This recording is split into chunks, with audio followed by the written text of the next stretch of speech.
football fans, and welcome to the Touchdown Lady podcast. We talk football from a fan's point of view. I'm Cindy, your host. Let's just get into it. Now, the NFL 2025 season is on its way, and boy, there was some good beatdown. There was some good action playing in these games, and we're going to get into it. We're going to start off with the Patriots versus the Miami, and this was a divisional game, AFC East Division game between these two. Now, these two meet up before, and it's always a battle to the end. But this time around, the Patriots, to me, had the upper hand in this game. The Patriots actually walk away with this win, 33-27 over Miami. But let's talk about the best play in the game, I thought, was in the fourth quarter when the Miami Dolphins, Malik Washington ran a punt return for 74 yards for a touchdown. After he did that, the Patriots got the ball, and then Antonio Gibbs ran for 90 yards for a kick return for a touchdown. That happened 12 seconds in the fourth quarter. So check out that highlight. That was a good, I thought that was the best play of the game to me. It's in the fourth quarter, and that 12 seconds where both these teams went back-to-back return balls for touchdown. So check out the highlights in this game. I also thought that Drake May looked really good in this game. Offense and defense looked good for the Patriots. On the other side, the Miami Dolphins struggled on offense and defense. At times, Tua looked good, and at times he did not. It just didn't flow for them as well. At one point, the Miami Dolphins did get booed by their fans. Drake May had 230 yards, 2 touchdowns in this game. Tua had 315 yards and 2 touchdowns in this game. But the Patriots wound up with their first win of the season over Miami. Let's talk about the Eagles and the Chiefs. Now, this was like a rematch of the Super Bowl game, and it did not disappoint. The Eagles looked good on offense and defense. Now, last week in week 1, I thought the Eagles struggled a little bit on defense, but they corrected that, and they looked really good as far as offense and defense in this game against the Chiefs. They was prepared. They moved the ball well. Jalen Hurts looked really good. So they played really well. On the other side, the Chiefs did not look so good on offense and defense. They look like the same old Chiefs that they've been having for the last couple of years. No different, no changes, the same old playing. I know they have key players that are out, so I understand that. But there's a lot of teams that got key players that are out. But they just did not play well at all on offense and defense. Mahomes did try to do as much as he can as far as a quarterback. He does what he does. He runs out the pocket. He makes plays happen. He gets some first down. And they was trying to make a comeback in the fourth quarter, but the big play of the game is when Travis Kelce dropped the ball down in the red zone when he was at second and goal at the 6-yard line. Kelce wound up dropping the ball, and it was intercepted by one of the Eagles players who ran the ball. And that interception actually turned into 6 points for the Eagles. So they got a touchdown off of that Kelce's drop. Go and check the highlights out in the 6th quarter. Jalen Hurts had 101 yards, no touchdowns in this game. Patrick Mahomes had 187 yards, 1 touchdown, 1 interception in this game. 66 yards of Mahomes was rushing yards. He had the most rushing yards on his own offense, and that's not good when your quarterback is the only player on offense with all those yards. So they have some work to do, but I'm not going to count out the Chiefs. You never count them out.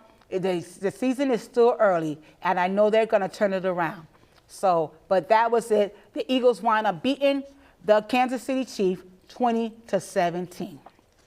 Now, the Falcons and the Vikings, this was a Sunday night game, and it was a really good game. It was a pretty good game. I really had the Vikings to win this game, but the Falcons won this one 22-6 over the Vikings. The Vikings did not look good from last year. Last year, it's a way different for what I'm seeing now on the field with them. J.J. McCarthy, I think this is only his second start as a starting quarterback for the team. He's young, first time. So he has to get used to it as well. The whole team, he's got some new players and stuff, but they really didn't look good at all in this game. But the other side, Michael Penix. I was really surprised how he played in this game. He played really well. I liked the way he handled the ball in the pocket, how he got the ball out fast.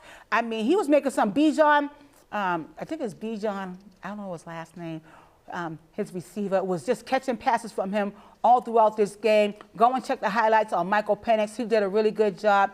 And they wound up beating the Falcons, like I said, the Falcons wound up beating the Vikings 22-6. That was a good game. Michael Penix had 135 yards in this game, no touchdowns. J.J. McCarthy had 158 yards, 2 interceptions in this game. But overall, it was a really good game. But I got to keep my eye on Michael Penix now, because that was a surprise. He surprised me how well he played, but he played really well. Go and check out the highlights on him. It was really good. Now, I want to shout out to Mac Jones, who used to be the starting quarterback for the New England Patriots. He was traded to the 49ers. Now, Brock Purdy is out with a toe injury. He might be back in week 3. They don't know yet, but Mac Jones has been starting for him, and Mac Jones actually won this game this Sunday, which they played over the Saints, 26-21. Mac Jones had 279 yards and 3 touchdowns in this game and no interception. He did a really good job in this game, so shout out to Mac Jones. Now the Bengals and the Jaguars.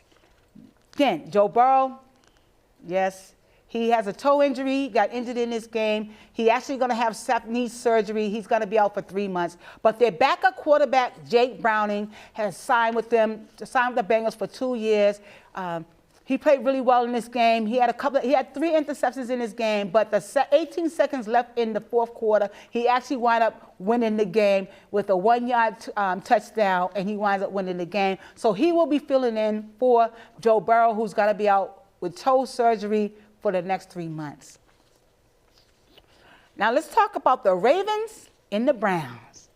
Now the Ravens do what the Ravens do, and they went in there, and this was a divisional game between the Browns and the Ravens beat down, I gotta say, they beat down the Browns 41-17.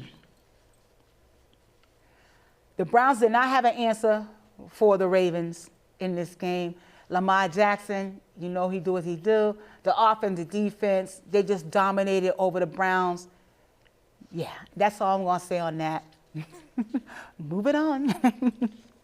Let's talk about Monday Night Football. It's going to be a doubleheader, meaning they're going to have 2 Monday night games. And the first game is going to be the Broncos and the Texans at 7 o'clock. And then they're going to have another game. It's going to be the Chargers versus the Raiders. Now, the Chargers versus the Raiders is a divisional game. That's going to be at 10 p.m. I'm probably going to watch. I'm going to probably watch.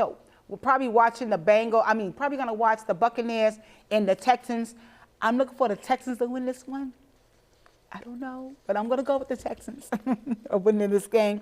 But this Thursday starts week 3 of the NFL, and we're going to have a night. Yeah, it's going to be what? The Bills versus Miami, and the Bills should win this one with ease. That's what I'm going to say.